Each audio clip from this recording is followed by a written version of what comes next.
Eh bien, sans plus attendre, on va présenter l'exploration systémique, et Racine. Je suis, ravi, on est ravi d'avoir Cyril. Cyril, on n'a pas vraiment à le présenter, mais l'exploration systémique peut-être un peu plus. Donc, je passe la main pour quelques minutes à Cyril pour la présentation de l'exploration systémique. Merci. Extra, bonjour tout le monde, trop content d'être là ce lundi matin. Vous m'entendez bien? Je veux bien un petit pouce de retour, extra. Trop content de ce nouveau webinaire, là, en l'occurrence, un webinaire que j'attendais avec grande impatience. Je suis là effectivement juste pour présenter en quelques mots l'exploration systémique. L'exploration systémique, c'est une association d'intérêt général qui porte un projet de recherche-action. Je m'arrête 2 secondes là-dessus. Par recherche-action, ce qu'on entend, c'est que bon, on essaie de comprendre des choses, c'est la dimension recherche, et notamment par des expérimentations en situation réelle. C'est la partie action de recherche-action, pas simplement par l'observation. On essaie on teste des choses et on voit ce qu'on peut en apprendre. Et puis évidemment, derrière, on partage ce qu'on pense avoir compris qui nous semble être utile pour toutes et tous. Mais je vais revenir juste après. Plus précisément, notre rôle, notre job à l'exploration systémique, c'est d'explorer, tout particulièrement avec des assos, mais plus largement, pas que, plus largement avec les parties prenantes du secteur de l'intérêt général, d'explorer en gros comment on peut mieux comprendre des problèmes qui sont complexes auxquels on fait face. Et explorer dans quelle mesure est-ce que l'approche systémique, je dis bien dans quelle mesure, parce que je ne pense pas que c'est la panacée, mais dans quelle mesure est-ce que l'approche systémique peut renforcer la capacité des acteurs de l'intérêt général à agir dans ces situations complexes. C'est ça en gros. Et du coup, rapidement, je crois qu'il y a sur l'écran, on a 4 belles bulles. Là. On a 4 grandes dimensions, entre guillemets, dans l'association pour simplifier les choses, même si elles se rejoignent évidemment. Donc la dimension vraiment recherche-action, un peu le cœur du réacteur, où on va s'appuyer sur les travaux de recherche existants, on va lire, on va observer, on va échanger. Et puis, comme je le disais, la partie action, donc on va mettre en place des expérimentations. On a par exemple un parcours d'expérimentation collectif avec un certain nombre d'associations qu'on appelle la colo. On a des travaux plus individuels avec des assos ou différentes parties prenantes de l'intérêt général. Et en fait, c'est là où on va confronter, nous, des hypothèses, des concepts, des cadres conceptuels systémiques qu'on pioche dans différentes disciplines, on les confronte à la réalité du secteur de l'intérêt général pour voir si ça permet de mieux comprendre les situations dans lesquelles on agit et du coup de renforcer les capacités d'action. Après ça, on essaie de capitaliser dessus, évidemment. On essaie de partager nos apprentissages, une fois en tout cas qu'on pense que on a pigé des choses qui sont robustes, qui sont pas trop déconnantes et qui vont pas envoyer trop de monde au casse-pipe. Quand on pense que c'est utile et robuste, ben, on essaie de partager ces choses au travers, notamment moi, une publication au long cours que je fais qui s'appelle l'anti-guide de l'approche systémique, au travers aussi des webinaires. On a fait par exemple, je vous recommande d'aller les voir, une série de webinaires de retour des apprentissages du parcours collectif, la colo, où c'est les participantes et les participants d'ailleurs qui partagent leurs apprentissages.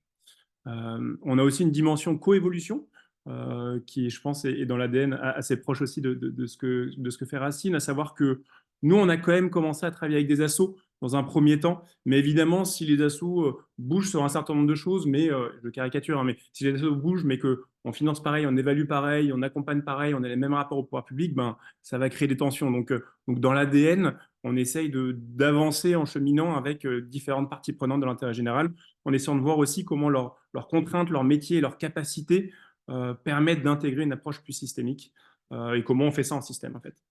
Et dernière dimension, et je m'arrête après, on a un axe qu'on appelle transformation, où en gros, pour faire simple, c'est de se dire, c'est bien de partager, d'expérimenter, de tester, expérimenter des choses et de partager nos apprentissages. C'est chouette de le faire de manière interactionnelle et systémique avec les acteurs de l'intérêt général, mais forcément, les transformations, elles ne se font pas toutes seules dans notre secteur, donc il va y avoir des plafonds de verre, des blocages, etc. Et quand on voit vraiment un blocage au niveau du développement, de l'appropriation de cette approche systémique, ben on se demande, on se pose la question d'où vient ce blocage, qu'est-ce qui peut l'expliquer, certes, et surtout, est-ce que c'est notre rôle ou pas d'essayer d'agir dessus? Est-ce qu'on a des marges de manœuvre? Est-ce qu'on est légitime d'y aller? Ou si on y va, est-ce qu'on va déresponsabiliser un acteur, par exemple, qui devrait y aller? Donc, on se pose la question de notre juste place et puis éventuellement, on se donne des moyens d'essayer de briser ces plafonds de verre ou de déverrouiller certains blocages. Et c'est d'ailleurs dans ce cadre, en fait, que on a ce partenariat assez fort qui fait l'objet de ce webinaire avec l'initiative Racine ce matin. C'est dans ce cadre-là qu'on a ce partenariat. Voilà quelques mots sur l'exploration systémique. Merci beaucoup, Cyril. Avant que je dise quelques mots sur Racine, voilà, les résultats du sondage. Donc, 40% de fonds de dotation, 24% d'associations, ce qui est moins que d'habitude et assez logique. Vu le thème, on était d'habitude de l'ordre de 40%, mais c'est un thème qui est peut-être plus spécifique à la philanthropie. Beaucoup de conseils et beaucoup d'autres. Voilà. Sur plutôt familier à très familier, ce qui est relativement logique puisqu'on a beaucoup, et ça doit être certainement en lien avec la question d'après, où on est 70% à avoir déjà participé à des webinaires Racine, ce qui explique un peu la familiarité avec le sujet. Voilà. Euh, donc, voilà, pour l'initiative collective Racine, bon, c'est une initiative qui est portée depuis 2021 par un groupe de fondations, associations, acteurs académiques.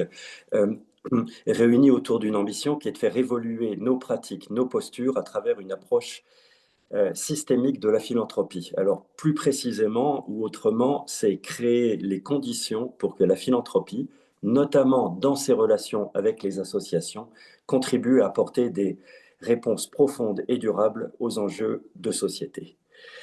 Les membres de l'initiative cette année en 2025, qui doit être le prochain slide, vous les voyez, vous les connaissez. Fondation Crédit Mutuel Alliance Fédérale, Porticus, Ashoka et SEC, Fondation Bettencourt-Schuller, Fondation Entreprendre Ticket for Change, Fondation de France et Entreprendre et Plus. Trois volets dans nos activités. Le premier qui est vraiment celui qu'on a développé depuis 2021, qui est vraiment de créer et de partager des ressources et des connaissances. Donc, comme vous avez bien entendu, ces webinaires, des formations, et nous sommes en train de complètement refaire notre site internet avec un centre de ressources qui sera mis en ligne dans les semaines qui viennent, et j'espère que ça sera très utile pour toutes et tous. Je dirais à la troisième bulle qui est connecter, dialoguer, créer des espaces de réflexion, qui est quelque chose que nous avons développé depuis cette année. D'abord avec un groupe de focus qu'on va mettre annuel avec les associations pour avoir des retours des associations sur la philanthropie et son évolution. Nous sommes en train de mettre en place des espaces de réflexion ou des groupes de réflexion thématiques très spécifiques, deux qui sont en train de se mettre en place les semaines qui viennent. Et je terminerai avec la bulle qui est vraiment la plus appropriée pour aujourd'hui, c'est agir, expérimenter. Euh, et, et au cœur de cette expérimentation, la première qui est le partenariat avec l'exploration systémique autour du thème que nous avons aujourd'hui.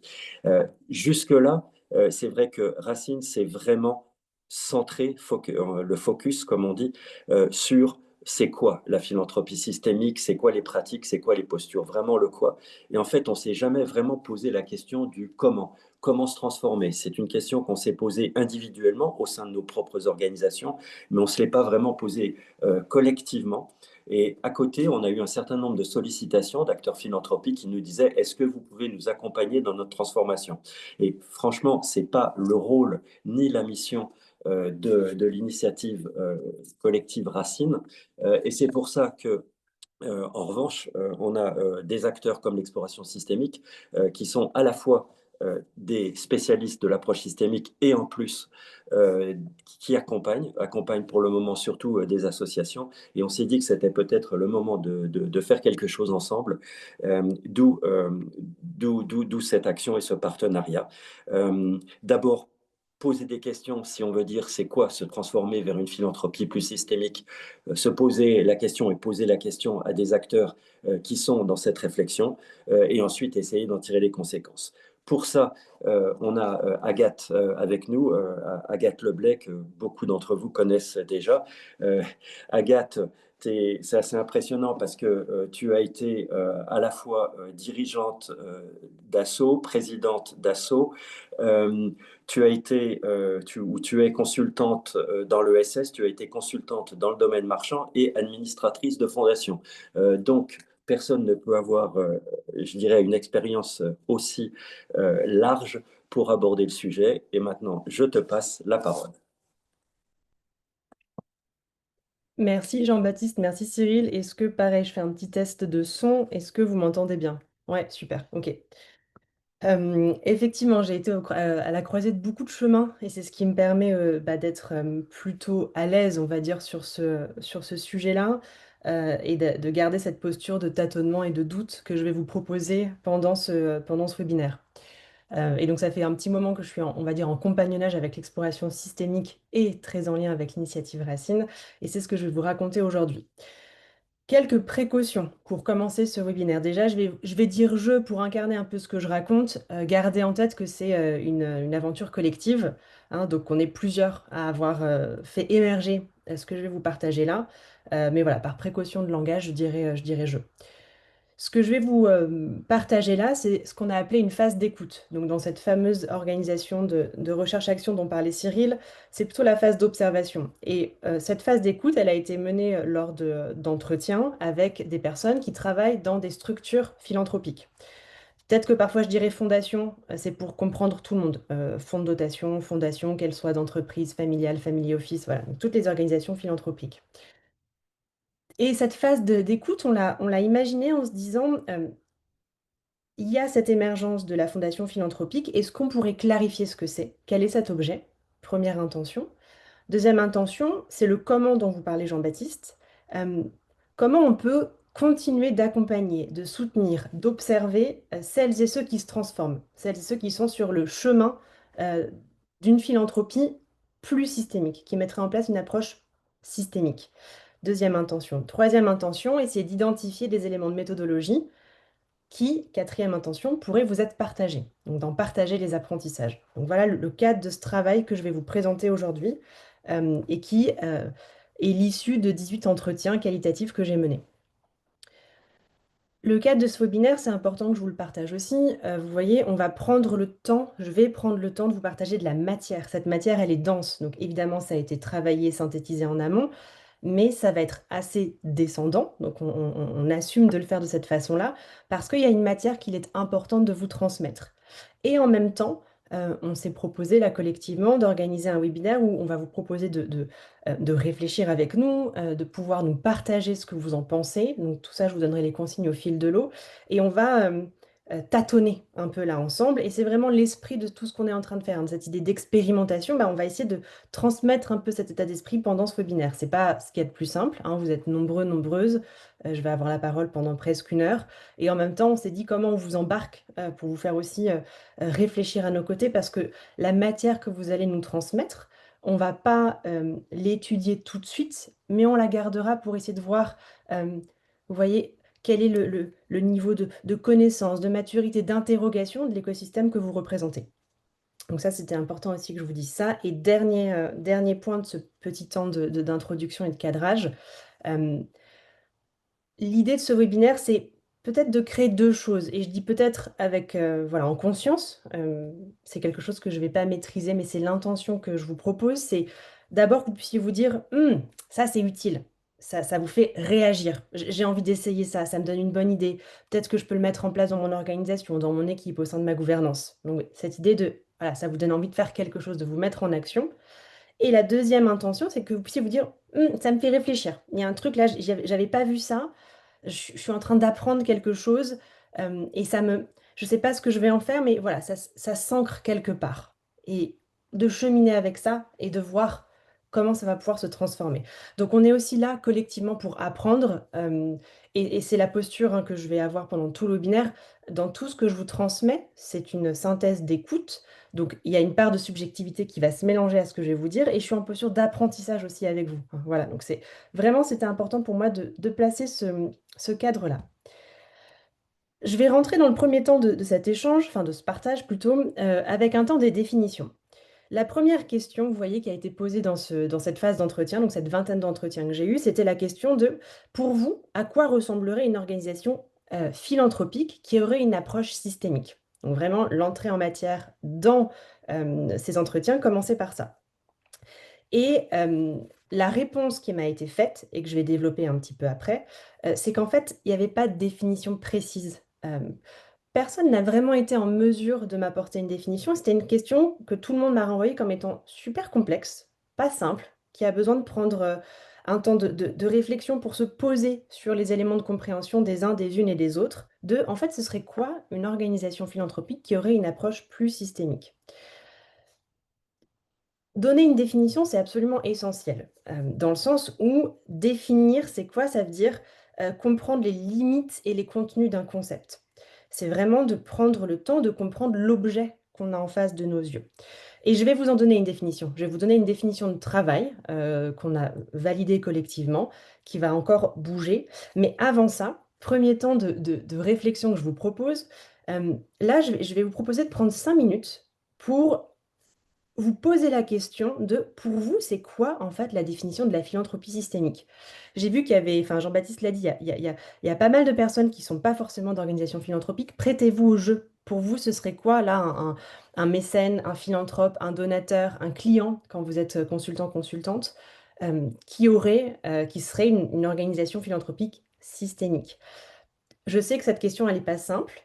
La matière que vous allez nous partager dans le chat va permettre d'alimenter tous ces travaux d'expérimentation qu'on est en train de mener. Et aussi, je sais que souvent, quand on vient au wébinaire de l'initiative Racine, c'est aussi pour prendre un temps d'inspiration, un temps de réflexion que vous avez peu dans vos quotidiens. Donc là, je vous propose voilà, de prendre ce temps-là et je vais vous laisser 4-5 minutes pour déposer ce qui émerge dans le chat. Pas d'autocensure, on est dans un cadre bienveillant, donc voilà, allez-y, le plus tranquillement possible. Je me tais, je vous laisse le temps de cogiter, tranquillement.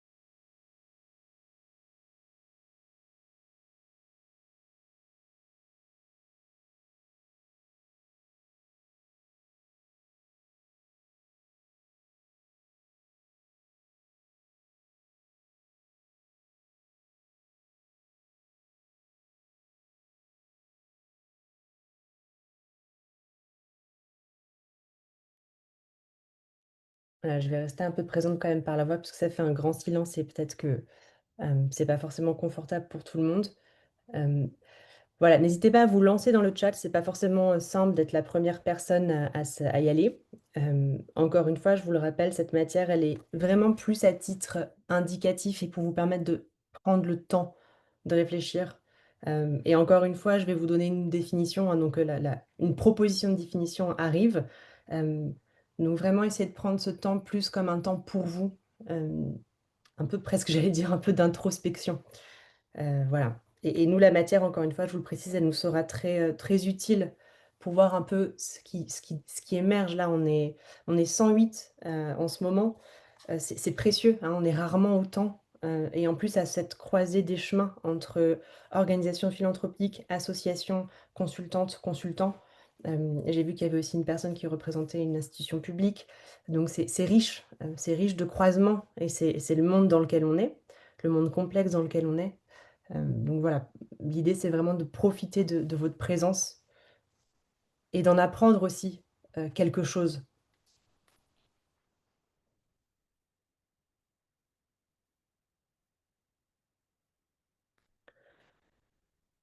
Merci à celles et ceux qui sont en train d'alimenter le chat, c'est super. Je vois des réponses qui émergent. C'est très riche. J'ai pas forcément le temps de les lire, mais sachez que je vois que ça défile. Merci de vous y prêter à ce temps de réflexion sur la définition et je crois que moi, il y a encore 6 mois, j'aurais été incapable de définir ce que c'est. C'est grâce au travail, réalisé que ça commence à rentrer.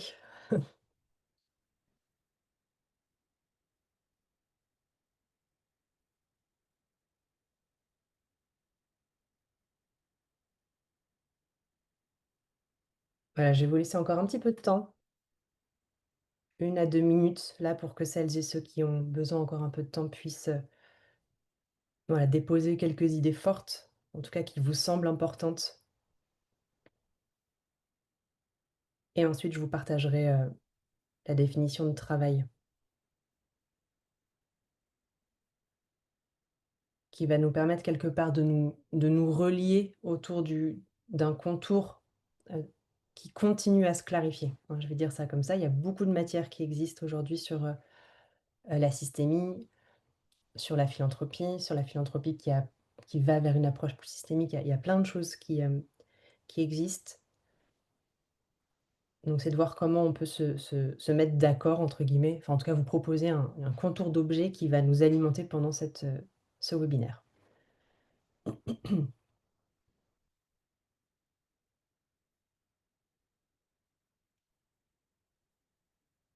Super, merci pour toutes ces réponses. Et j'en profite pour remercier celles et ceux hein, qui se sont prêtés à l'exercice de l'entretien avec moi et que je nommerai pas parce qu'ils m'ont tout le monde ça a été un échange, où j'ai pas précisé, qu'il y aurait de restitution, en tout cas nominative, donc on va rester dans l'anonymat, mais qui se sont prêtés aussi à un jeu de confiance, et qui nous ont permis, là, la vingtaine de personnes de créer cette matière et de pouvoir vous la transmettre. Donc merci encore à celles et ceux qui, qui se sont prêtés à ce temps de partage avec moi pendant 1 heure, parfois 1 heure et demie, et qui me permettent aujourd'hui de vous raconter voilà, quels seraient les contours de cette philanthropie systémique.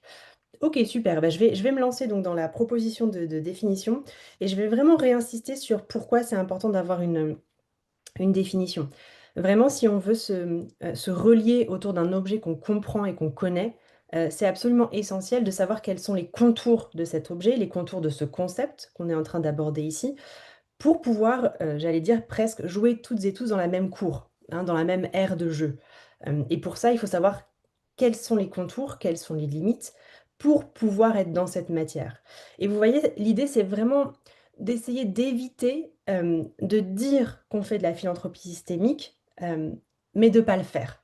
S'il y a une définition qui est posée, ça va nous permettre de nous dire: «OK, on comprend de quoi, il retourne». Ça ne veut pas dire qu'on sait le chemin, hein, le fameux comment, ça ne veut pas dire qu'on sait comment y aller et justement là, je vais pas vraiment vous dire comment y aller. Il va pas y avoir une liste de bonnes des bons ingrédients, les bonnes recettes. En revanche, de plus on sera d'accord sur ce contour-là, hem, plus on sera en capacité de se dire: «Je vais dans la bonne direction ou pas» et plus on sera aussi en capacité de se dire entre nous, de se responsabiliser sur ça, c'est pas vraiment ça répond pas vraiment à la définition, de ce que pourrait être la philanthropie systémique. Vous voyez? D'être aussi, quelque part les gardiens et les gardiennes, de ce que va être cette philanthropie systémique.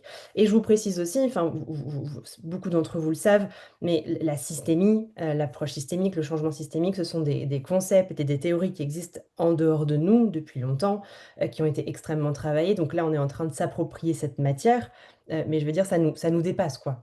Ce sont des choses qui existent avec des définitions très précises des penseurs et des penseuses. Donc voilà, on se raccroche à ça, mais il y a un cadre qui est déjà existant. Donc voilà la définition de travail que je vais vous proposer. Je vais vous la répéter 2 fois pour qu'elle puisse, vraiment s'imprégner. Donc, une philanthropie qui adopte une approche systémique est une philanthropie qui accepte qu'elle agit sur des problèmes qui sont complexes, qu'elle agit sur des systèmes où les choses sont reliées les unes aux autres. Et elle essaye, cette philanthropie systémique, d'adapter sa pratique à cette complexité. Je vous la repartage.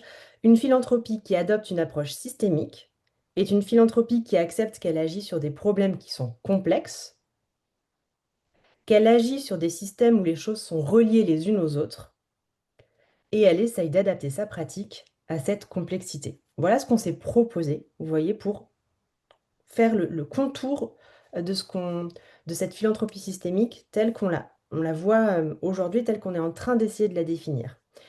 Qu'est-ce que ça implique? Ça implique d'abord que cette philanthropie systémique, elle observe le contexte, l'environnement dans lequel elle et ses partenaires œuvrent et agissent. Super important. On n'est pas seul, isolé. Il y a un contexte, il y a un environnement.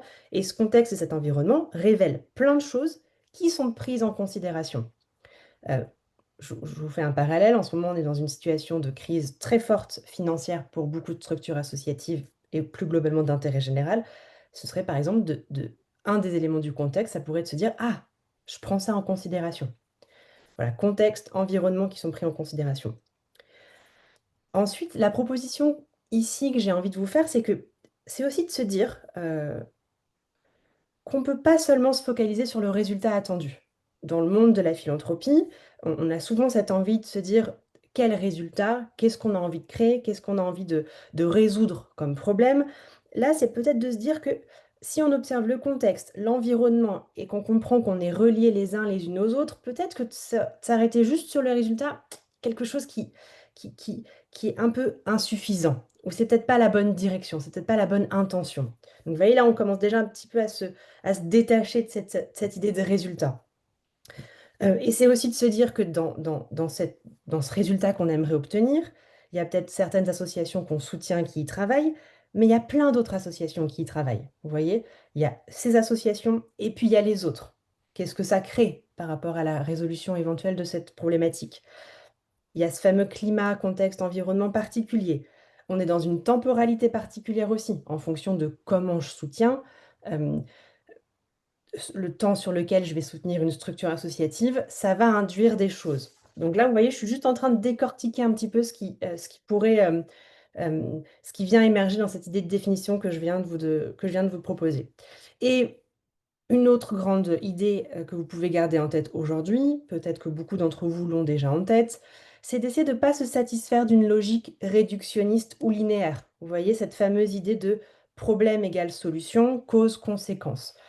Dans la définition, je vous ai parlé de complexité, Cyril vous en a parlé tout à l'heure, Jean-Baptiste aussi. L'idée, c'est vraiment de se dire, on est dans un monde complexe et on sort de cette logique qui est assez séduisante et qui a quelque chose de pratique. On sort de cette logique cause, conséquence, problème égale solution. En fait, c'est plus complexe que ça. Et c'est ça qu'on va essayer de travailler. Et le risque à ne pas le faire, et ça, c'est l'idée de créer des dégâts, pardon, des collatéraux malgré nous. C'est vraiment de se dire que si on ne prend pas le temps d'observer tout ça, peut-être qu'on va créer des difficultés ou qu'on va créer des dégâts malgré nous. Vous voyez, c'est un peu ah, je pensais pas que ça allait créer ça. Euh, et vous voyez d'ailleurs, quand je vous le dis, je m'entends dire je ne pensais pas. Donc vraiment cette importance de penser notre contour, de réfléchir, de prendre de la hauteur. Et c'est ce qu'on fait ensemble là aujourd'hui. Euh, voilà, donc l'idée aussi, c'est d'éviter de créer euh, quelque part euh, des effets de bord, des dégâts qui sont pas souhaités. Euh, voilà, et puis dernière chose que moi j'ai envie de vous transmettre, parce que dans les échanges que j'ai eus, c'est beaucoup ressorti, il y a eu beaucoup d'humilité dans ce que m'ont transmis celles et ceux que j'ai eus en ligne, hein, qui sont toutes des personnes qui travaillent en organisation philanthropique ou qui sont dans des gouvernances d'organisations philanthropiques. Euh, c'est vraiment de se dire que si on travaille sur de la complexité, vous voyez, ça nous remet dans une attitude de bah, peut-être qu'on accepte de moins savoir. En fait, quelque part, on sait qu'on ne sait pas ou qu'on ne sait pas vraiment. Et que les résultats qu'on en attend, finalement, on n'a pas tellement seul, hein, au sein d'une structure philanthropique, on n'en a pas tellement le contrôle en fait. C'est pas parce qu'on va donner 10 000, 20 000, 50 000 euros à un projet qui travaille sur la résolution de scolarité dans des quartiers politiques de la ville que ça va se passer. Parce qu'on est en train de comprendre collectivement, en dézoomant, qu'on n'est pas seul à œuvrer là-dedans. Ça semble peut-être très simple, hein, ce que je suis en train de vous dire, mais c'est pas si simple que ça. En fait, dans le quotidien, dans la pratique, dans ce fameux comment, c'est pas simple de mettre ça en pratique et de se décoller du quotidien. Jean-Baptiste vous a présenté un peu mon profil. Je sais très bien ce que c'est que d'être dans une structure philanthropique ou associative, et c'est pas simple de se décoller de notre quotidien. Donc vraiment, là, l'intention, c'est de prendre le temps de le faire. C'est ça aussi. Une philanthropie qui irait vers une approche plus systémique, c'est je tâtonne au quotidien et j'accepte de mettre ce temps-là dans mon travail. Je vous repartage la définition, comme ça je clôture ce chapitre de définition en vous la repartageant. Donc une philanthropie qui adopte une approche systémique est une philanthropie qui accepte qu'elle agit sur des problèmes qui sont complexes, qu'elle agit sur des systèmes où les choses sont reliées les unes aux autres, et elle essaye d'adapter sa pratique à cette complexité. Voilà, je clôture ce premier temps qui était un temps très important parce que de pas avoir de définition, vous voyez, ça peut créer cette difficulté de le tout est dans le tout. Ça devient flou et on ne sait plus sur quoi on est en train de travailler. Et vraiment, l'intention, c'est de complètement éviter ça pour ne pas créer vous voyez, un nouvel effet de mode, hein, un nouveau mot qui buzz, mais dont on ne connaît pas en fait forcément le contenu, le cœur en fait de la proposition. Je rentre dans une autre partie là, de ce temps de partage et je vais vous présenter les éléments les plus marquants de la phase d'écoute en dehors de ce chapitre définition dans la vingtaine d'entretiens que j'ai eus pour que vous puissiez aussi voilà, vous imprégner un peu de philanthropie et systémie, où est-ce qu'on en est, qu'est-ce que ces personnes-là que j'ai eues en ligne ont pu me raconter et comment ça résonne pour vous. La première chose qui a été vraiment flagrante, c'est que le monde de la philanthropie est un monde confidentiel. C'est un monde qui n'est pas facilement accessible. Et même moi, dans les entretiens que j'ai eu beaucoup de personnes qui travaillent dans les équipes opérationnelles de structures philanthropiques, et j'ai eu peu de personnes qui sont dans les gouvernances, hein, dans les gouvernances de fondations, de fonds, de family office ou autres. Et ce monde confidentiel, il est assez paradoxal, et ça, c'est vraiment ce qui m'a été transmis. Euh, il y a, de ce que j'ai compris, vous voyez, une certaine homogénéité, dans le sens où il y a plein de structures philanthropiques qui sont différentes, qui ont des organisations différentes, qui ont des contraintes différentes. Une fondation familiale n'a pas du tout les mêmes contraintes qu'une fondation d'entreprise, etc. Et en même temps, il y a un monde qui fonctionne, j'allais dire, euh, je ne suis pas hyper fan de cette expression, comme un seul homme, je veux dire comme un seul humain. Euh, et vous voyez, on m'a parlé d'isomorphisme, que parfois il y a une telle euh, capacité à faire pareil les uns et les autres que c'est difficile de sortir du lot. Et ça, il y a plusieurs personnes qui m'ont exprimé ça, qui ont des pratiques absolument géniales dans leur structure, mais qui en parlent assez peu. Et pourquoi elles en parlent assez peu? Parce que, je vous propose quelques verbatims, il ne faudrait pas être le mouton à cinq pattes, le mouton noir. Il ne faudrait pas faire trop différemment que les autres, vous voyez? Et puis, euh, celles et ceux qui m'ont transmis ça n'ont pas envie d'être des donneurs, des donneuses de leçons. Vous voyez, il y a vraiment cette idée-là de je vais pas, je vais pas être donneur, donneuse de leçons. J'ai pas envie de paraître cette personne-là. Donc, je m'exprime assez peu sur des pratiques qui sont différentes. Gardez ça en tête, je trouve que c'est rare de l'entendre. Moi, je l'avais peu entendu nommer, donc là, je vous le partage pour que voilà, l'écosystème puisse aussi l'entendre et s'en rendre compte. Euh, Et la deuxième chose, très en lien avec ce monde confidentiel avec un certain isomorphisme, hein, donc on se ressemble les uns les autres, euh, il y a eu vraiment cette proposition très claire qu'il y a des récits entre les équipes opérationnelles des gouvernances et les équipes qui se méconnaissent. Des récits qui ne se croisent pas. Donc vous voyez, on a pu me parler du fait que euh, l'équipe opérationnelle ne connaît pas sa gouvernance. La gouvernance, finalement, n'est pas forcément très en lien avec l'équipe opérationnelle. Il y a des problématiques de timing, des problématiques de culture qui ne sont pas les mêmes. Et finalement, les récits des équipes opérationnelles des organisations philanthropiques m'ont semblé très proches des structures associatives, là où les récits des gouvernances peut-être un petit peu moins, hein. Et c'est comme si, vous voyez, il y avait un endroit où ça ne se croisait pas.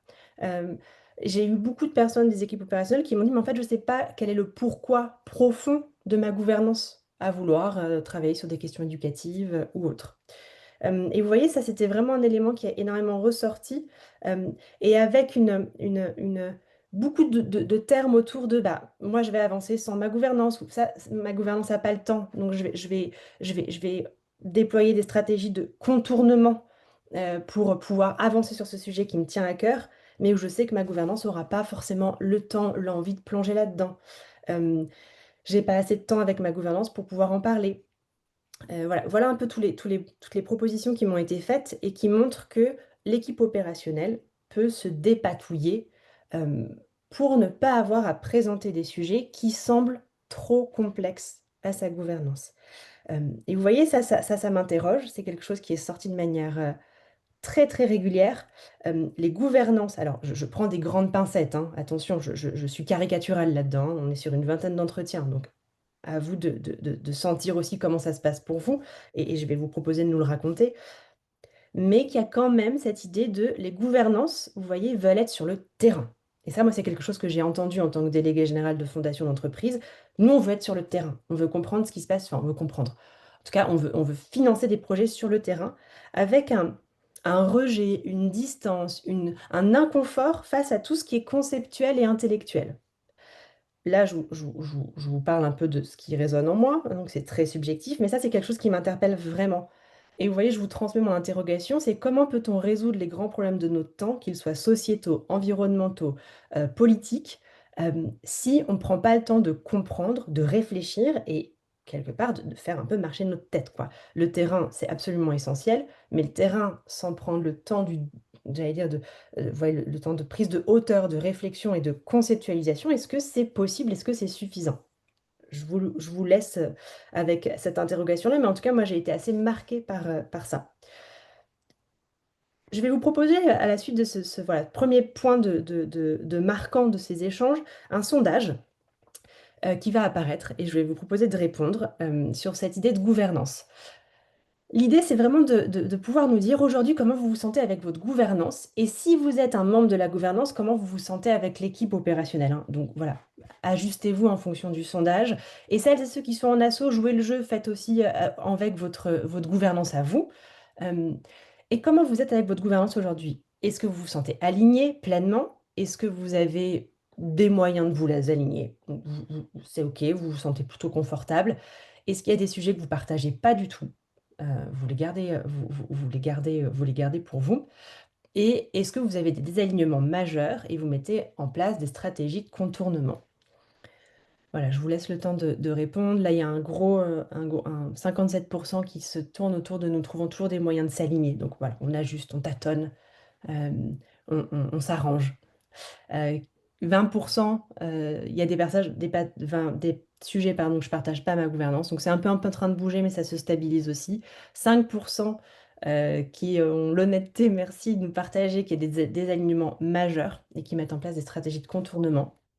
Et quelque part, bravo pour votre créativité, hein. C'est pas simple d'avancer dans ces organisations d'intérêt général avec une gouvernance. Et 20% qui sont pleinement alignés. Super. Merci pour vos retours. Vous êtes voilà, une grosse soixantaine à avoir répondu. Bon, c'est intéressant de voir que la majorité trouve toujours des moyens de s'aligner, hein, ce côté adaptabilité, souplesse, on s'organise. Et quand même, quelque part, 25% d'entre vous qui soit partagent pas des sujets, soit contournent. Donc, c'est quand même intéressant de se dire, il y a, allez, 75, ça roule, et 25, c'est pas simple. Quoi qu'il en soit, vous voyez, dans la prochaine étape de tout ce travail, l'idée, ça va être d'expérimenter autour de ce sujet gouvernance. On ne sait pas comment on va le faire, mais on va y aller. C'est un sujet qui est essentiel et c'est un des points de blocage majeurs qui m'a été présenté. Donc, il y aura des expérimentations à venir autour de ce sujet-là, les récits qui se méconnaissent aujourd'hui entre gouvernance et équipe opérationnelle. Hop. Amélia, je pense que tu peux voilà, clôturer le sondage. Merci à vous d'avoir pris ce temps pour répondre. Et je vais vous partager maintenant un autre point marquant de cette phase d'écoute. Et je vais en profiter pour vous partager mon écran. Alors attendez que je me trompe pas. Tac. Voilà. Donc vous voyez, là, c'est juste pour résumer ce que je viens de vous dire. Je vous le mets voilà, en grand partage. Donc, pas de définition précise, des récits entre gouvernance et équipe opérationnelle qui ne se rencontrent pas ou qui se méconnaissent, un certain rejet des gouvernances pour tout ce qui est conceptuel, intellectuel. Et là, je rentre dans le sujet, dans un grand point de ce webinaire, sur quelles seraient, vous voyez, ce qu'on a appelé des portes d'entrée qui semblent faciliter, permettre, encourager le fait d'aller vers une approche plus systémique en philanthropie. Je vais vous partager ces 4 portes d'entrée. Point de vigilance, super important. Ce sont des portes d'entrée de travail. D'ailleurs, on ne sait pas si elles continueront de s'appeler portes d'entrée. Et ce sont des choses qui ont émergé du webinaire. Donc, ce n'est pas quelque chose qui était là avant, qui ont émergé des entretiens. Ce n'est pas quelque chose qui était là en amont, c'est quelque chose qui a émergé au bout, vous voyez, d'un certain nombre d'entretiens et que ensuite j'ai testé avec la suite des entretiens que j'avais à mener. Donc c'est de la matière de travail, ça n'a rien de figé, d'ancré et je prends ces précautions parce que quelque part c'est pas, encore une fois, ce sont pas des cases à cocher, hein. Je prends vraiment cette précaution-là pendant tout le webinaire et je vais vous raconter un peu avec la matière qui m'a été donnée.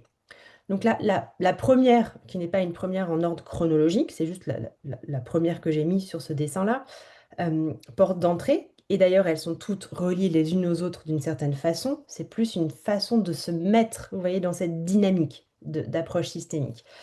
La première porte d'entrée qui m'a été proposée, c'est de s'appuyer sur les personnes, les individus, avec cette idée que ce sont les individus qui vont comprendre ce qu'est l'approche systémique et qui vont l'incarner et le transmettre à leurs équipes. Et ce sont ces individus-là qui vont, par un processus d'apprentissage et de déconstruction de certaines choses, vont clarifier ou modifier leurs croyances, leur vision du monde en lien avec l'approche systémique. Et ces individus-là, vous voyez, vont transmettre aux équipes, transmettre aux gouvernances, et c'est par cette transmission que l'organisation, la fondation, le fonds, va peut-être changer ses pratiques.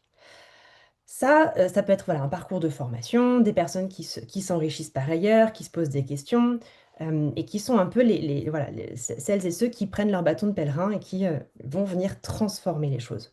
C'est une porte d'entrée qui m'a été beaucoup nommée et qui m'a souvent été nommée comme quelque chose d'assez, vous voyez, d'assez tangible, d'assez accessible. Ça ne veut pas dire que c'est facile, mais l'idée venait facilement que les individus peuvent venir amener des transformations.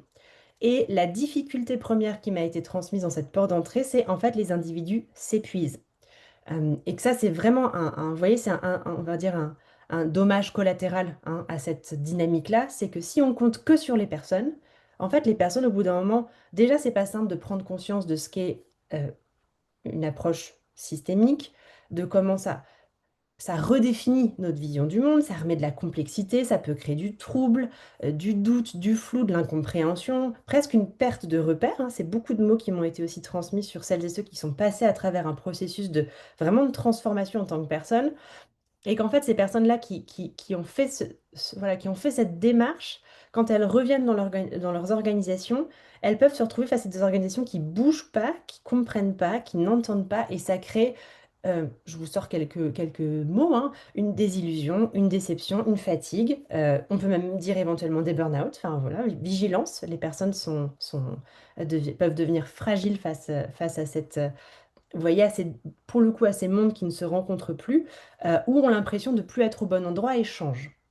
Donc, porte d'entrée qui est hyper intéressante, et en même temps, vous voyez, on est en train de sentir qu'il y a des choses voilà, qui sont pas simples, et vraiment, qui m'a été beaucoup nommée dans la vingtaine d'entretiens que j'ai eus. Je passe à l'autre porte, les organisations.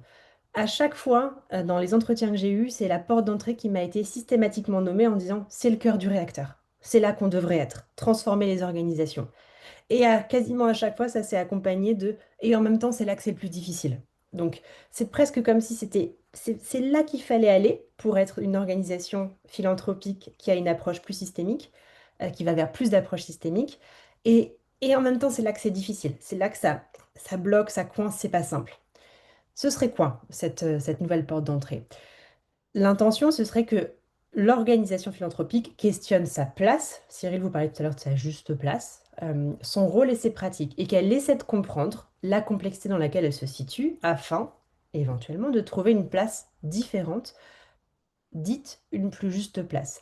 Avec cette idée vraiment que vous voyez, c'est la juste place, elle est dynamique, elle n'est pas figée. Puisqu'on est dans un environnement et dans un contexte, on est tout le temps en mouvement, hein. Et l'idée, c'est d'essayer de réajuster sa juste place, sa plus juste place, en fonction de cette définition que je vous proposais tout à l'heure de qu'est-ce que serait une organisation philanthropique qui irait vers plus d'approches systémiques. L'organisation, pourquoi ça m'a été nommé comme essentiel et en même temps pas simple. Bah, essentiel parce que que ça se passe, hein. C'est l'organisation philanthropique qui définit une vision, une mission, une ambition, des plans d'action pour soutenir les associations. C'est de là que proviennent les financements. Et en même temps, vous voyez, c'est aussi là qu'on retrouve ce point de blocage de gouvernance équipe opérationnelle et qu'on retrouve cette idée de c'est pas simple de bouger cette machine-là, ça prend du temps. Et tout le monde n'a pas forcément envie d'y aller. Et vous voyez, les organisations où j'ai senti que c'était en train de bouger et que ça se transformait, c'est là où il y a un duo présidence-délégation générale qui fonctionne bien. Soit parce qu'il y a une bonne entente, soit parce qu'il y a beaucoup de confiance, soit parce qu'il y a vous voyez, des règles autour de qui détient quoi comme pouvoir qui sont très claires et que chacune s'y tient. Euh, donc voilà, sur l'organisation. L'organisation qui doit se transformer et en même temps les premières difficultés qui m'ont été transmises. J'avance sur la troisième porte d'entrée, qui est très en lien avec celle que je viens de vous présenter, mais quelque part c'est une petite partie de ça. Ce sont les modalités de financement. Ça m'a été transmis plusieurs fois dans les entretiens.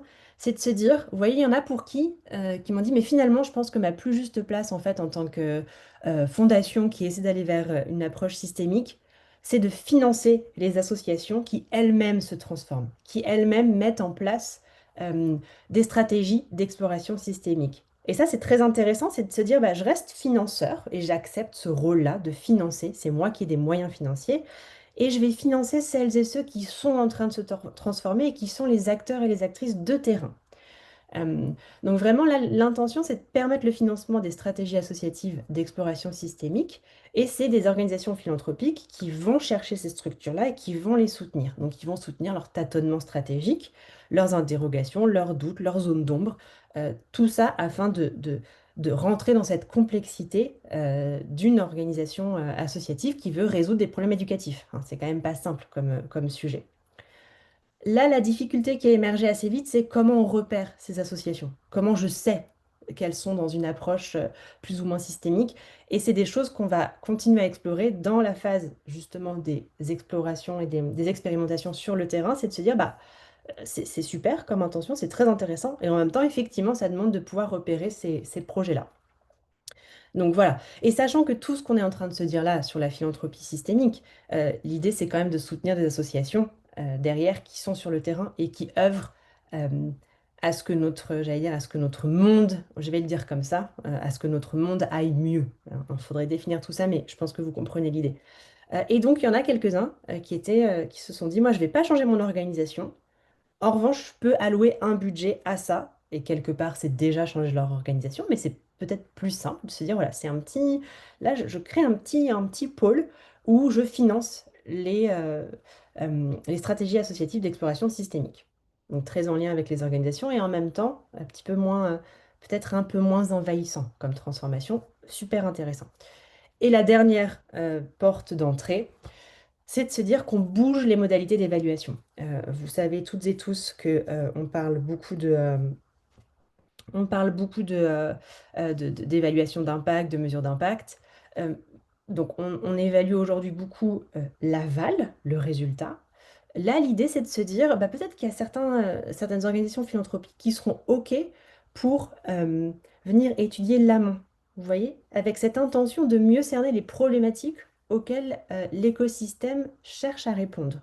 Donc, on prend une fondation qui travaille sur l'éducation, les problèmes autour de l'éducation, et des associations qui travaillent autour de ce même problème, c'est de se dire, en fait, c'est quoi notre problème?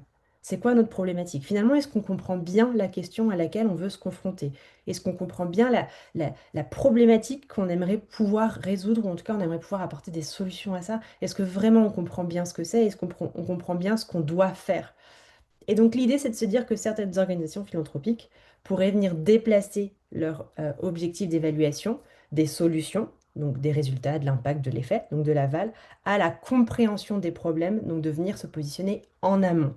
Et que du coup, les moyens financiers qui sont aujourd'hui dédiés à cette évaluation de l'aval, on pourrait expérimenter autour de ça. C'est quelque chose qu'on aimerait proposer. Euh, Expérimenter, est-ce que je comprends bien l'amont? Et comment ça change ma place? Comment ça change ma vision du monde? Et comment ça change éventuellement ce que je pensais euh, mettre en place comme proposition de financement, comme partenariat associatif? Donc vous voyez, ces quatre portes-là, elles se répondent les unes les autres. Ce sont des entrées pour venir soutenir des transformations en cours ou venir les renforcer ou donner envie d'y aller, mais elles sont toutes très liées les unes aux autres. Et il n'y en a pas une à faire avant les autres. C'est vraiment, c'est juste une façon de vous présenter les choses. Les frontières sont très, très poreuses. Donc là, c'est là que je vous ai donné le plus gros de la matière. J'espère que vous continuez à me suivre. C'est un peu dense. Euh, et voilà, je voulais vous partager un petit temps de sondage. Et euh, donc voilà, je pense que le sondage va apparaître très prochainement. L'idée, c'est de vous proposer, si là, vous deviez choisir une porte d'entrée, laquelle vous choisiriez? Qu'est-ce qui vous semblerait vous voyez, le plus accessible pour vous? Quelle que soit l'histoire que vous vous racontez, vous vous dites, ça, je pense que je pourrais essayer de creuser ça, ça me donne envie, ou c'est là où ce sera le moins difficile. Voilà, de sentir un peu ce qui est là pour vous, et je vous laisse le temps de répondre et je commenterai. Et j'aimerais aussi, juste après ça, vous donner, comme ça, vous restez dans cette dynamique. Vous voyez à peu près 5 minutes pour, bah, pardon, pour que vous puissiez nous dire pourquoi vous choisissez ça. Nous donner un peu de matière encore.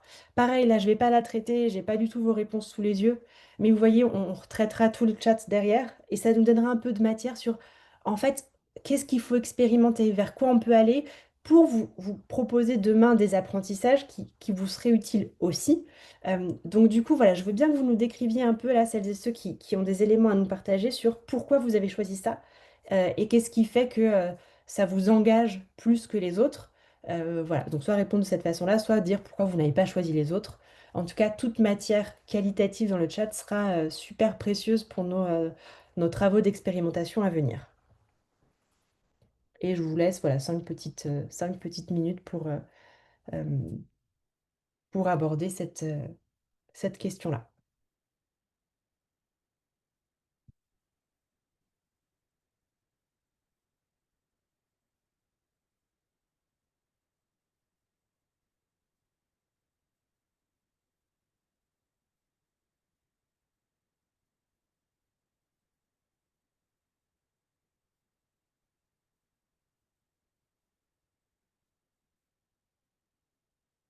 Voilà, et je continue en même temps à vous faire quelques précisions, c'est important. Et je vous disais, vous voyez, je tâtonne aussi un peu en fonction de ce qui émerge. Euh, Vraiment, ça me semble important d'insister là-dessus. Euh, les portes, elles ont chacune leur utilité propre. Mais, et, vous voyez, voilà, je danse avec les deux, mais, et, elles sont toutes reliées les unes aux autres, car elles permettent de mettre l'organisation, vous voyez, en mouvement. C'est vraiment cette idée-là que vous pouvez garder, en tête. Et encore une fois, chaque porte, c'est pas une porte en soi, hein. L'idée, c'est de créer ce mouvement et de soutenir cette transformation. Il n'y a pas euh, il y a pas de logique, c'est ça qu'il faut faire. Euh, c'est pas encore une fois, je prends les précautions et c'est pas simple hein, de trouver les justes mots. Donc, encore une fois, je bafouille un peu, mais il n'y a pas de case à cocher. C'est plus de comment je me mets en mouvement pour aller dans cette complexité. J'espère que les clarifications voilà, prennent leur sens. Point de retour sur le sondage, vous êtes une grosse majorité à répondre. Alors, c'est intéressant, c'est les réponses sont quasiment toutes équivalentes. Il y a 26% sur les personnes, 23% sur les organisations, 28% sur les modalités de financement et 23% sur les modalités d'évaluation. Donc, celles et ceux qui ont précisé dans le chat, ce sera super intéressant parce que ça va vraiment nous permettre de venir apporter un peu de matière à vos réponses. Et là, on est quasiment sur un camembert presque, j'allais dire, parfait, quoi. On est presque sur du 25 dans les 4 propositions. Donc, ça nous aidera un petit peu à sentir qu'est-ce qui vous amène là-dedans et qu'est-ce qui fait que vous nous avez proposé, enfin, que vous proposez cette première marche vers le mouvement pour soutenir un mouvement que vous avez déjà initié.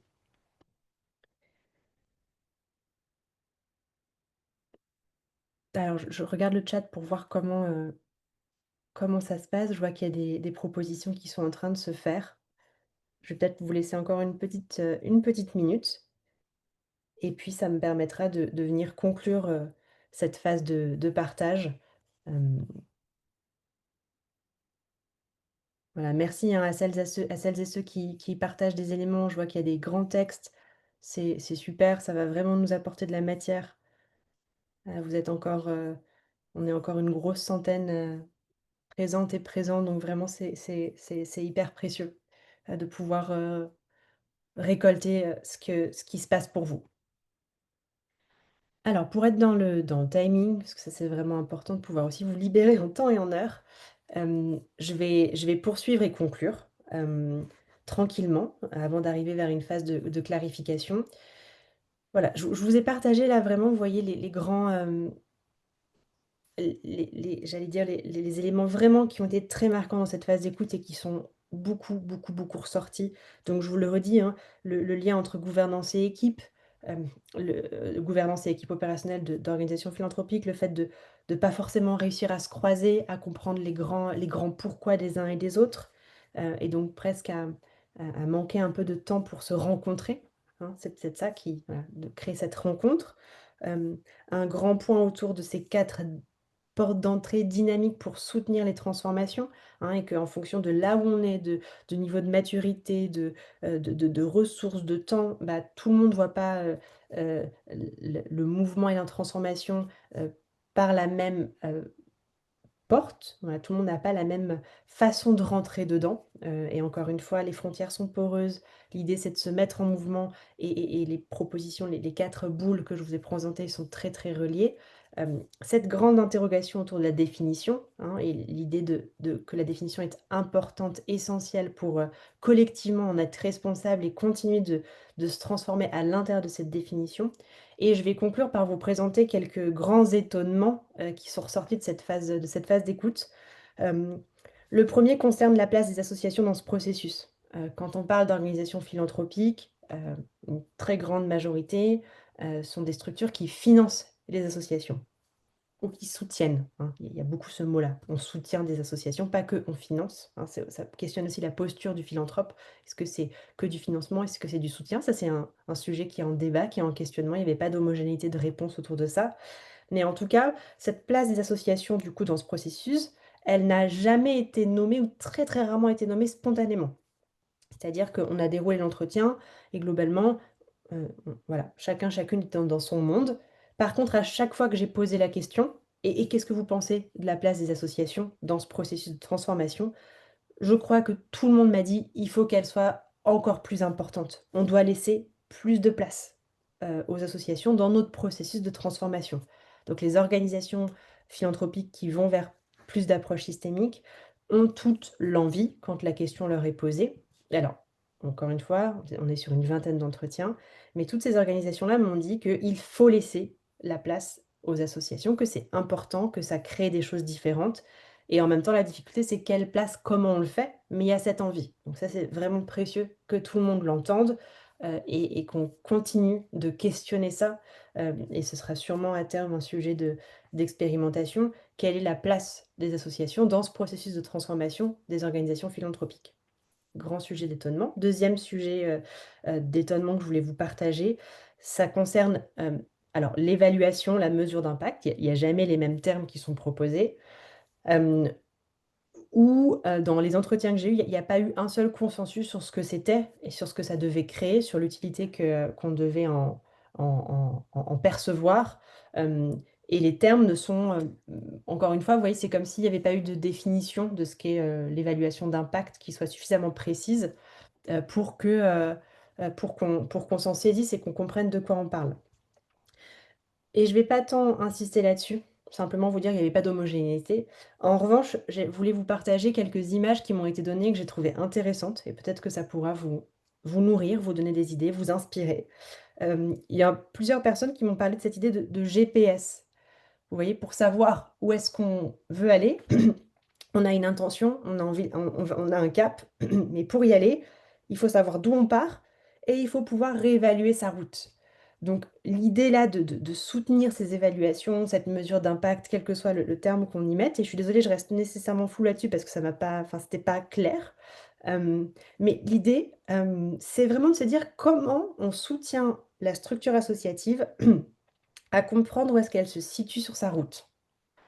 Normalement, de se dire, on fait un stop à un moment donné, on est parti de A, on veut aller à B, où est-ce qu'on est? Est-ce qu'on doit réévaluer la route? Est-ce qu'on doit changer de chemin? Est-ce qu'on doit faire bouger quelque chose pour aller à B ou est-ce qu'on doit changer B? Et c'est ça que ça permettrait pour celles et ceux que j'ai eus en entretien, c'est vraiment d'essayer de comprendre quel est ce mouvement-là. Et je trouve que c'est une belle idée à garder avec cette idée de comment, et ça a l'air, j'ai pas de réponse, mais je vous transmets ce qui m'a été donné comme élément d'interrogation. Comment on peut venir essayer de mesurer un mouvement? Ça me semble pas simple, mais je trouve que l'idée est intéressante. Ne serait-ce que pour créer, vous voyez, du lien dans cette mesure d'impact, d'évaluation, d'évaluation d'impact, et de se dire que ça peut relier. Quels sont les liens concrets autour de ça? Et je trouve que cette idée de mesurer le mouvement et de soutenir hem, la connaissance et la compréhension de la route sur laquelle on est, je trouve que c'était une image qui avait toute sa place ici. Et l'autre image qu'on m'a proposée, que je trouve aussi, assez chouette, c'est l'idée d'empreinte, de trace. D'essayer de comprendre quelle empreinte on laisse, quelle trace on laisse, plutôt que d'essayer de mesurer un impact. D'ailleurs, est-ce qu'un impact, c'est ni un effet ni un résultat, hein, normalement? Hem, donc là, peut-être de faire un peu de se défaire un peu de ça et juste de se dire: «C'est quoi mon empreinte? C'est quoi la trace?» Et là, pareil, vous voyez, il y a cette idée de, remettre en lien, de relier, les différents partenaires autour de cette idée de, en fait, qu'est-ce que collectivement là, qu'est-ce qu'on a créé? Qu'est-ce qu'il a pu se passer? Qu'est-ce qu'on a l'impression d'avoir, hem, laissé comme petite empreinte sur notre chemin? Donc je vous transmets ça parce que je crois que c'est des jolies idées, et c'est intéressant de vous les transmettre. Tout ça pourquoi? Donc je conclus et je rendrai la parole à Jean-Baptiste. Pourquoi toute cette phase d'écoute? L'idée, c'est que ça vienne nourrir des expérimentations, comme vous le disait Cyril tout à l'heure, qui seront menées sur le terrain. Donc toute cette matière, l'idée, c'est de pouvoir se dire: «Qu'est-ce qu'on peut expérimenter demain dans la matière avec vous, avec les organisations philanthropiques? Comment on peut venir continuer à soutenir les transformations de celles et ceux qui avancent, et qui ont envie d'y aller? Et comment on peut, sur le chemin, en empruntant des chemins, enfin, sur le terrain, pardon, en empruntant des chemins concrets, essayer de se dire: ça marche pas, comment ça marche? À quelles conditions ça marche? Heu, Est-ce qu'on s'est trompé? Comment on s'est trompé? Pourquoi on s'est trompé? Ça veut dire quoi se tromper? Voilà, donc du coup, c'est ça qu'on va essayer de nourrir comme deuxième phase. Donc il y avait la phase d'observation, phase d'écoute, qui va nourrir une phase d'expérimentation sur le terrain pour continuer à soutenir les transformations. Tout ça, c'est pour aller vers ça, et cette phase d'écoute n'est que on va dire la première pierre, à l'édifice. Je m'arrête là, merci pour votre écoute, merci d'avoir joué le jeu. J'ai beaucoup parlé, mais j'espère que ça vous aura nourri, peut-être inspiré, questionné, et je rends la parole à Jean-Baptiste pour, les éléments de clarification, et je crois que je suis en temps et en heure. Merci à toutes et tous. Oui, c'est très impressionnant, Agathe. On avait dit 10h10 et il est 10h10 pour cette phase. Je ne sais pas comment tu fais, mais comme le chat qui retombe sur ses pattes exactement comme il faut. Euh, oui, on peut se donner une bonne dizaine de minutes. L'idée ici, ce sont des questions de clarification à Agathe sur des points à la fois par rapport à ce qui est ressorti des entretiens et par rapport à ton analyse ou par rapport à ces 4 portes d'entrée. Et donc là, il faudrait les mettre dans l'application, enfin la fonctionnalité question. Je ne promets pas qu'on répondra à tout, mais on essayera, j'en sélectionnerai quelques-unes. Et en tout cas, on a toutes les questions. Le cas échéant, on pourra même revenir vers vous si on n'a pas été assez précis. Euh, voilà.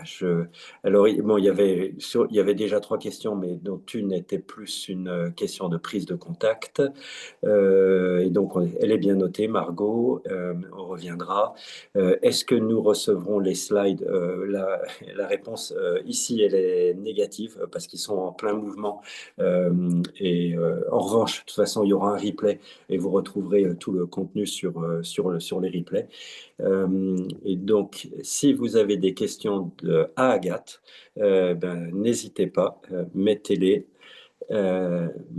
sur la fonction. Là, pour le moment, je ne vois pas de questions nouvelles. Euh, Pas sur le chat, s'il vous plaît, donc sur le Q&A. Euh,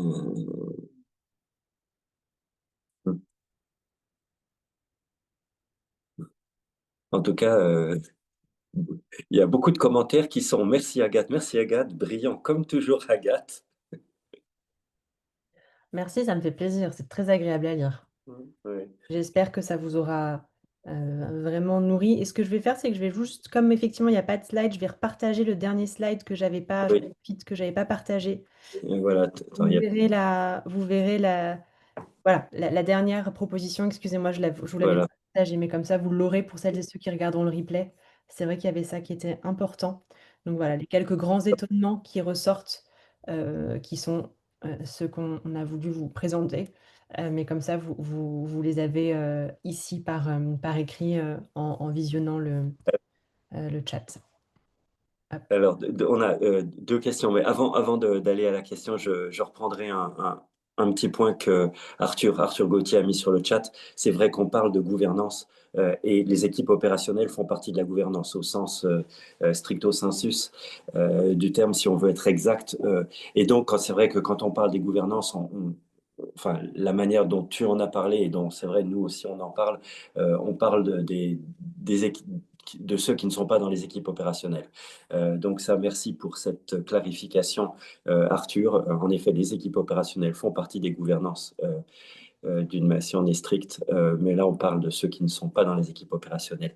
Deux questions, trois, oh là là, bon, je vais prendre la première qui est probablement la plus difficile, c'est tout le sujet de Brigitte Lieberman sur la porte d'entrée financement. Comment pouvez-vous nous donner des idées pour repérer les bonnes associations? Bonne chance, Agathe. Eh ben, du coup, je vais être super frustrante. En fait, ça va être un sujet d'expérimentation. Alors déjà, il y a tout le travail qui est fait par l'exploration systémique, hein, quand même, qui est super aidant et soutenant pour repérer ces structures-là. Euh, et l'idée, là, ça va être de continuer d'approfondir ce sujet, parce qu'il n'y a pas justement de réponse amenée. Je vois vraiment à travers la phase d'écoute que ça a été un sujet de flou et d'interrogation de la part des organisations philanthropiques. Donc vraiment, l'intention, là, ça va être c'est une dynamique super intéressante, qui plus est, alors, je parle de ce que moi j'ai connu dans le monde philanthropique, mais je vais assumer que tout le monde va un peu dans cette direction. L'idée, c'est quand même de soutenir des structures associatives, qu'elles puissent être financées sur des enjeux qui nous semblent importants. Et donc, ça va être un sujet qu'on va creuser. Donc, vraiment pas de réponse. Et en conscience, j'en donne pas. On va continuer à faire avancer ce sujet-là. Et pour celles et ceux qui ont envie d'approfondir le sujet, je vous renvoie vers les travaux de l'exploration systémique, l'anti-guide que Cyril a rédigé, qui amène beaucoup de lumière sur quelques éléments à avoir en tête pour aller trouver enfin, ces structures qui sont dans cette dynamique. Petite question d'Arthur. Est-ce que tu peux détailler les forces qui, d'après toi, provoquent l'isomorphisme observé dont tu as parlé au début? Ouais. Merci Arthur pour cette question. Franchement, c'est pas simple. Pour être tout à fait sincère, déjà, il y a une disproportion marquée dans les entretiens que j'ai eus entre équipe opérationnelle et administrateurs, administratrices de gouvernance d'organisations philanthropiques. euh, que ces sujets sont sortis un peu, j'allais dire, sur la pointe des pieds. Euh, donc, j'ai pas je sais pas quelle force il y a derrière, si ce n'est qu'il y a il y a un monde culturel et un monde aussi économique qui relie une partie de ces gouvernances, Ce dont on m'a beaucoup parlé, c'est l'habitude dans le monde du business hein, à travailler d'une certaine façon et que ça se reproduit dans le monde des gouvernances et que de venir sortir de ça, c'est venir redéfinir aussi comment ça se passe dans le business. Et que ça, c'est pas simple. Que, en gros, dans beaucoup de gouvernances de fondations, donc attention, je prends des pincettes, hein, je suis toujours dans un petit nombre d'entretiens, donc vigilance à ce que je dis, prenez un petit peu de distance, mais ça vous donne quelques éléments. Il y a le monde, il y a une partie de personnes qui incarnent le monde du business. J'ai réussi à vendre des pots de yaourt comme ça, donc je vais réussir à résoudre les problèmes de l'éducation comme ça ne doit pas être beaucoup plus compliqué, et on y va joyeusement. Et que celles et ceux qui veulent prendre un peu de distance par rapport à ça ont du mal à venir s'immiscer dans cette vision du monde, dans ces croyances qui sont très fortes et qui sont très performantes, efficaces, vous connaissez toutes et tous les termes, euh, et que du coup de venir, vous voyez, créer un contrepoint de vue à ça, c'est quelque part, alors ça c'est moi qui mets ces mots-là, c'est pas ce qui m'a été transmis, mais c'est presque comme si, vous voyez, il y avait une espèce de non-loyauté hein, et un endroit où on va mettre le doigt sur une façon de fonctionner qui sort de l'efficacité et de la performance et qui sort d'une temporalité qui est un peu définie.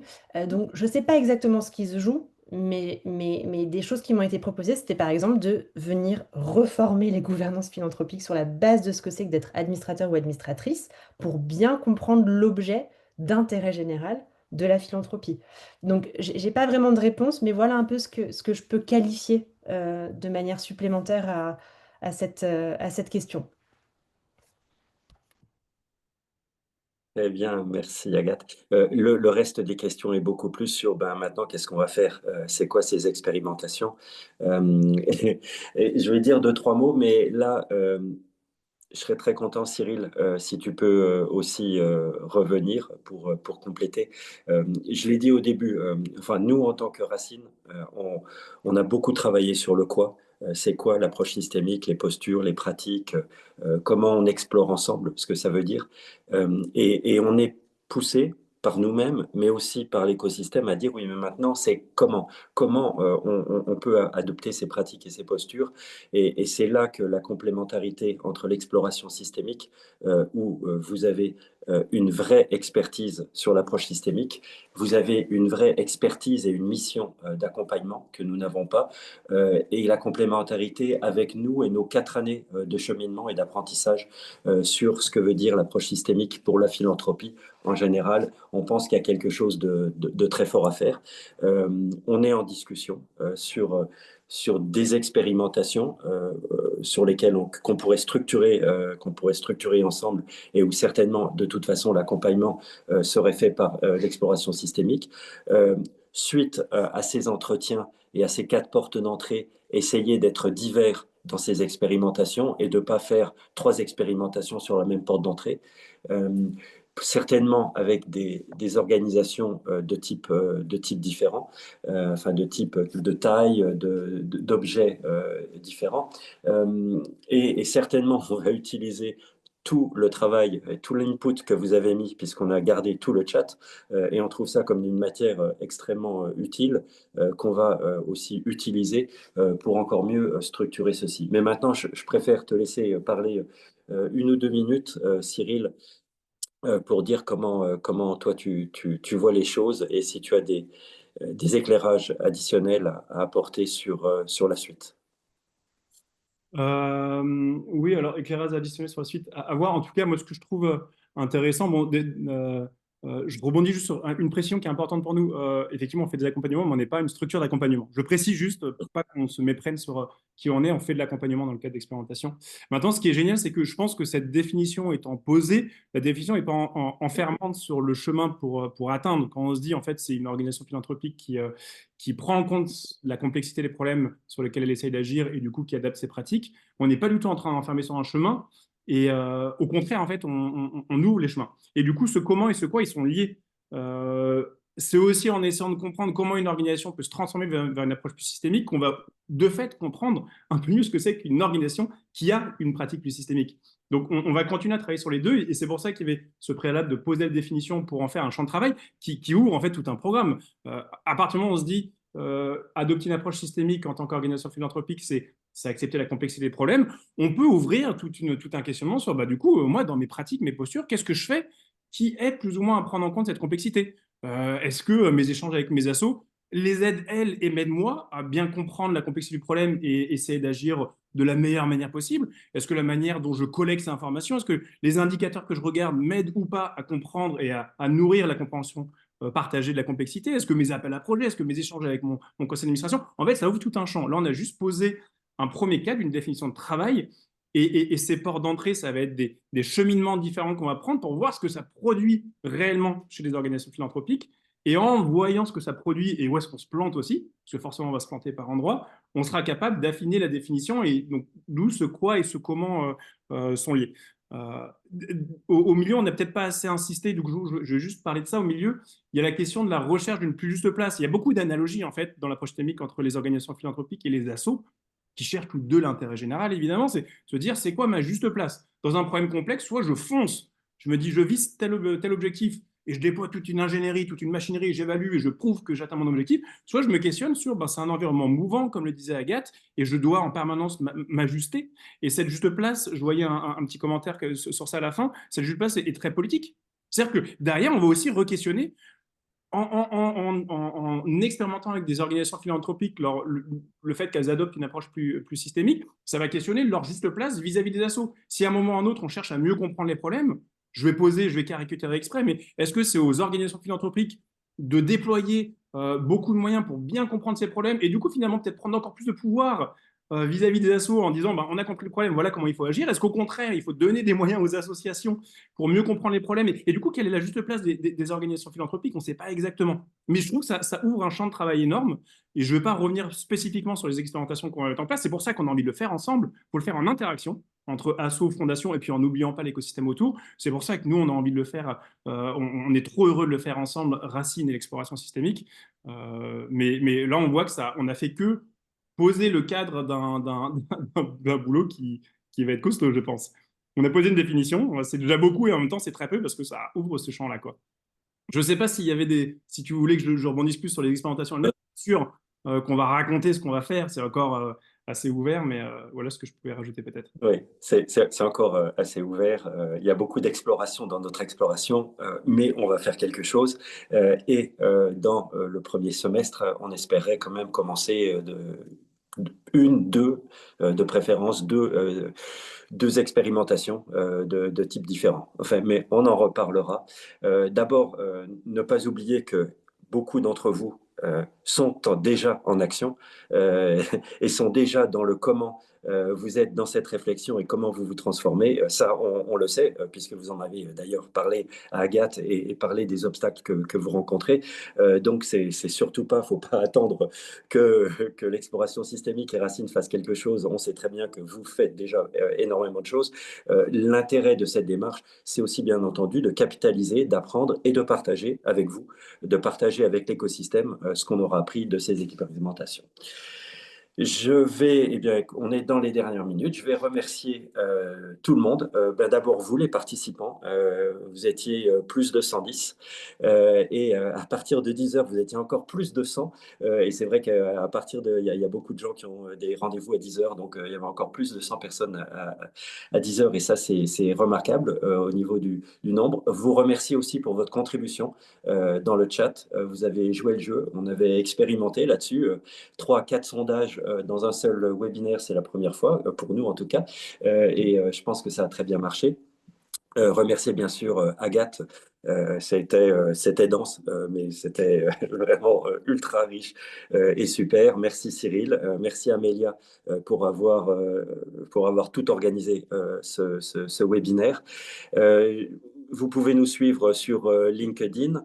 Je vous rappelle aussi que c'est une initiative collective qui est ouverte et vous pouvez nous rejoindre, Racine, et il y a plusieurs manières de nous rejoindre. On ne veut surtout pas rester ce petit club d'une dizaine d'organisations. C'est très ouvert, rejoignez-nous. Prochain webinaire, démocratie et philanthropie, le 4 décembre, ça sera le dernier de l'année, avec Charlotte Delobel et Mathilde Rivoire. Ça devrait être encore un super webinaire. Voilà, il ne me reste plus qu'à vous souhaiter une excellente semaine et une excellente fin d'année.